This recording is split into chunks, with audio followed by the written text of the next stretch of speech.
Hai guys, welcome to Vladi.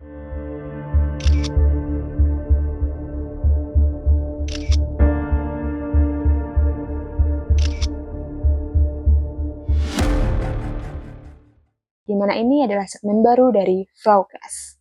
Di segmen ini, kita akan menceritakan kasus-kasus kriminal, terutama kasus penghilangan nyawa yang ada di seluruh dunia.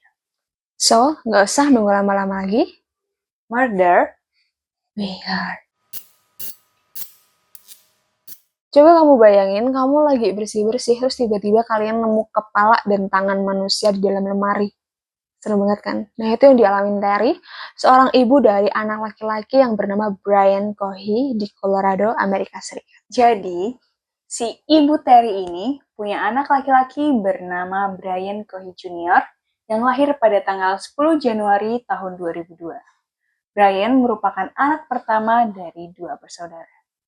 Keluarga Brian tinggal di area Grand Junction, Colorado, Amerika Serikat. Brian juga pernah didiagnosa memiliki autism, ADHD, dan juga antisocial. Jadi pokoknya tuh si Brian ini pasti cari gara-gara cari perhatian dari lingkungan sekitarnya.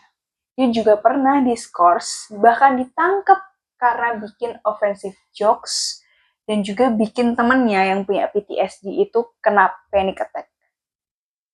Bukannya makin baik, makin hari malah makin. Nah, Brian ini juga terobsesi sama kasus-kasus kriminal dan pembunuhan berantai. Tari bilang kalau anaknya ini, si Brian, pengen banget jadi crime scene investigator. Nah, gurunya Brian ini juga pernah nemuin nih satu buku yang isinya detail pembunuhan berantai, apa motifnya, berapa orang yang dibunuh. Dan pada akhirnya si Brian ini pindah sekolah guys, dan dia juga dibawa ke dokter buat diperiksa lebih lanjut nih terkait mental issue-nya dia. Ya meskipun kelakuannya dia yang kayak gitu ya, mungkin bikin masalah dan lain sebagainya, ternyata tuh dia masih punya temen lah beberapa gitu di masa dia sekolah.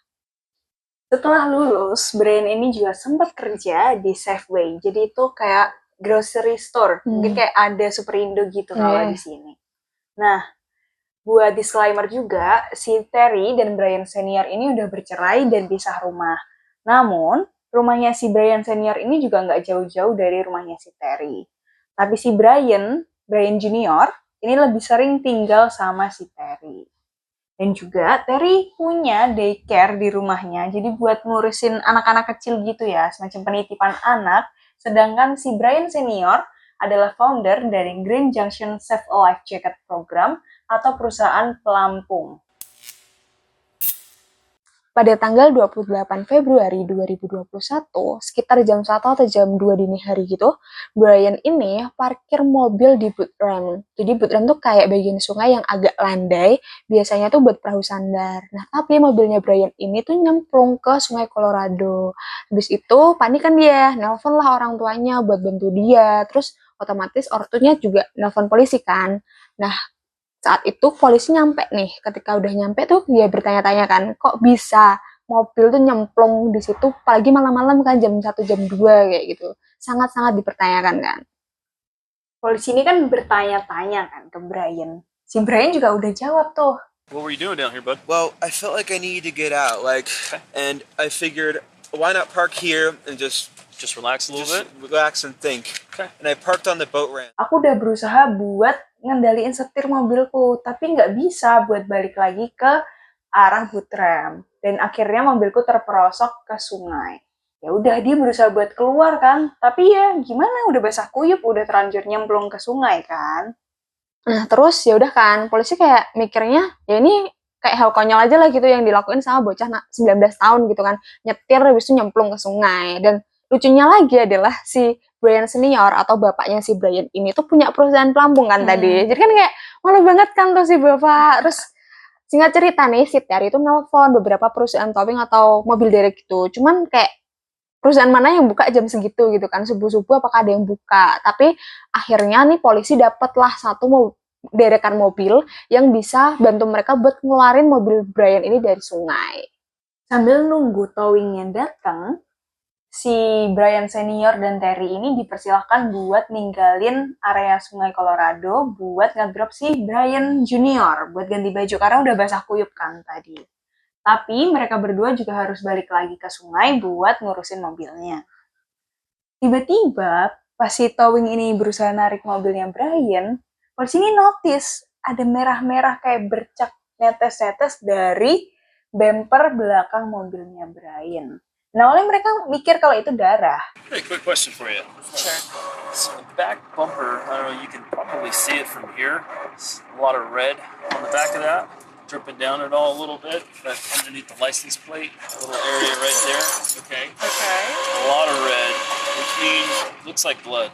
Nah, terus otomatis kan, si Terry langsung nelfon si Brian yang lagi di rumah itu kan. Takutnya kayak anaknya ada yang luka nih atau apa. Tapi pas ditelepon si Brian pun juga bingung gitu. Karena dia kayak, aku gak ada yang luka kok, kayak gitu kan. Terus, dan bingung juga kok bisa ada darah gitu di mobilnya. Terus, polisi pun juga saat itu gak ngecek lebih lanjut gitu. Dan finally akhirnya, si mobil itu dibalikin lah ke keluarga si Brian ini untuk diurusin lah. Mungkin ya di servis, karena kan nyemplung ya. Pada 1 Maret tahun 2021, polisi dapat telepon lagi dari Butrem di mana mobil Brian nyemplung kemarin. Seorang perempuan bernama Monique yang melaporkan tentang orang hilang bernama Warren Barnes. Jadi Warren Barnes ini seorang tunawisma di daerah Grand Junction. Monique ini punya bridal shop di daerah sana. Jadi bridal shop ini buat persewaan gaun-gaun pesta dan segala macamnya lah gitu. Nah, karena Monique sama Warren ini sering ngobrol, bahkan Monique nyediain kursi buat Warren baca buku, Warren ini dijuluki Reading Man. Dan si Monique ini bilang kalau terakhir kali dia lihat Warren itu pada tanggal 27 Februari. Dan dia bilang, see you tomorrow. Tapi dia nggak ada keesokan harinya dan nggak pernah muncul. Bahkan saat terakhir kali si Monique lapor ke polisi. How do you know Warren? I own Monique's Bridal downtown, and I give him a chair to sit and read his books. When was the last time you saw him? Saturday, 5 o'clock. I said, I'll see you tomorrow, Warren, and he was like, okay, meaning he planned on coming down on Sunday, and then he did not show up. Sampai di tanggal 28 Februari, seseorang itu menemukan dompet si Warren ini dan nelpon ke tempat Warren bekerja karena si Warren ini nggak ada di tempat kerja. Terus karyanya di situ akhirnya nelpon nih si Monique dong, kan karena udah tahu kan mereka deket kayak gitu kan. Nah, nanya, kamu tahu nggak sih Warren di mana? Dia tuh nggak berangkat nih. Dan seseorang tuh nemu dompetnya di boot ramp. Terus Monique shock dan dia mikir, sus banget nih, kayak Warren tuh orang yang nggak suka bolos kerja kayak gitu loh. Dan Warren ini nggak punya mobil guys, jadi kayak nggak mungkin banget kan si Warren ini yang nggak punya mobil, terus dia utuk-utuk jalan datang ke boot ramp itu, karena tuh jaraknya itu bahkan 1,5 jam gitu dari bridal shopnya Monique. Jadi kayak ngerasa sus banget kan, gimana dia bisa sampai sana gitu loh. Akhirnya si Monique pun nelpon polisi dan ngasih foto Warren. Monique juga ngasih tahu kalau misalnya yang nemu dompet Warren adalah orang yang punya perusahaan pelampung, yaitu Brian Senior. Ternyata si Brian Senior ini nemu dompet Warren di dalam mobil Brian Junior yang dia beresin habis nyemplung kemarin. Si bapak pun nanya ke anaknya kayak, loh kok ada dompet orang lain di mobilmu? Tapi Brian jawab kayak, oh aku nemu itu kemarin di boot ramp, aku mau balikin. Tapi ya karena mobilnya nyemplung dan chaos banget kemarin, jadi aku nggak kepikiran, aku lupa mau balikin dompet itu. Brian Senior dan Terry ini mulai ngerasa ada yang gak beres sama anaknya. Pada saat si Brian pergi ke rumah temennya, si Terry ini pergi ke kamarnya si Brian kecil tadi ya, dan melakukan penelusuran kecil. Dan apa yang dia temukan? Si Terry menemukan ada 2 plastik yang isinya kepala manusia ya, dan satunya lagi dia nggak tahu itu apa. Terry shock kan ya, dia nemuin kepala itu, terus akhirnya dia mindahin 2 plastik itu ke wastafel dapur dan buru-buru nelpon Brian Senior atau si bapak kan. Terus kayak bilang kayak mungkin sini cepetan sekarang gitu kan, panik juga kan. Terus karena mereka tadi tinggal di rumah yang beda dan nggak cukup jauh, jadi dia langsung buru-buru telepon gitu kan. Nah setelah si Brian Senior ini nyampe, si Terry ini langsung nelfon Brian Junior, anaknya, nyuruh dia pulang dengan alasan mau pakai mobilnya. Setelah itu, si Terry langsung telepon 911 terkait penemuannya tadi. I said, get some It's a what? I think it's a human head. Why do you think it's that? Because it looks like it has an ear. Dia nyuruh polisi datang, tapi nunggu si Brian sampai rumah dulu, karena mereka nggak mau Brian tuh kabur pas ada mobil polisi di rumah. Brian pun nyampe dan nggak lama polisi juga sampai di rumah Terry. Polisi juga nggak pakai sirine biar orang-orang sekitar dan Brian nggak panik. Polisi mulai nanya tuh ke Brian. So, parents have some concerns of some stuff they may have found in your room? Yeah, I believe so. And what would it be? A human head and hands. Brian ini cukup kooperatif saat diinterogasi dan diantar oleh polisi lainnya untuk masuk ke mobil polisi. Nah, polisi mulai nanyain tuh si Terry, Brian senior, dan juga adiknya Brian. Di situ, Terry histeris banget karena dia nggak percaya kalau anaknya tuh udah bunuh orang. Itu kan. Brian senior dan adiknya juga coba buat nenangin si Terry. Akhirnya, mereka membawa Brian ke kantor polisi dan juga keluarga Brian buat ikut. For your information, si Brian naik mobil polisi dengan satu orang poluan, sedangkan keluarga Brian di mobil yang terpisah. Nah, di tengah-tengah perjalanan menuju kantor polisi, si Brian ini sadar kalau dia tuh lewat jembatan di mana dia lihat Warren. Dan dia di situ. Under this bridge. Mereka pun akhirnya menepi dan ngecek sebentar di area jembatan itu. Ternyata di sana si polisi-polisi ini nemuin ada kaki dan tangan Warren yang lain, dan itu tuh di tempat yang berbeda. Jadi kayak yang satu di sana, yang satu di sana kayak Brian senior dan Terry ini diinterogasi secara terpisah dan ditanya terkait apa yang terjadi dalam 24 jam itu. Mulai dari kejadian mobil Brian nyemplung, diderek, dan Brian senior yang bersihin mobilnya itu. Brian seniornya juga tanya ke Brian terkait darah yang ada di mobil itu. Ya, yang kayak kita bahas sebelumnya lah, kalau si Brian ini di mobilnya itu tadi ada kayak tetesan darah kan. Tapi si Brian ini tuh nggak ngaku. Dia bilangnya kayak, oh mungkin dari special effect class, terus plastiknya bocor gitu. Terus Brian senior ini juga sempat tanya ke Brian kan mengenai dompet Warren yang dia temuin di mobilnya si Brian junior tadi. Brian senior dan Terry pun makin sas kayak, hah? Kok aneh banget nih tingkah anak kita, dan ada perasaan gak enak. Kayaknya dia melakukan sesuatu hal yang buruk. Sampai akhirnya si Terry melakukan penyelidikan ke kamarnya Brian, di mana dia nemu 2 plastik tadi. Brian senior juga cerita ke detektif kalau pas dia bersihin mobil itu, dia itu juga nemu 1 kotak sarung tangan dan pisau gede di dalamnya. Dan juga jangan lupa, dompet si Warren. Dia bener-bener setenang itu waktu ditanya sama detektif. Detektif mulai tanya dan nyuruh dia cerita tentang kronologi kejadian malam itu. Brian di situ benar-benar bercerita sangat detail, bahkan dia gambar beberapa kronologinya. There's a road underneath, right?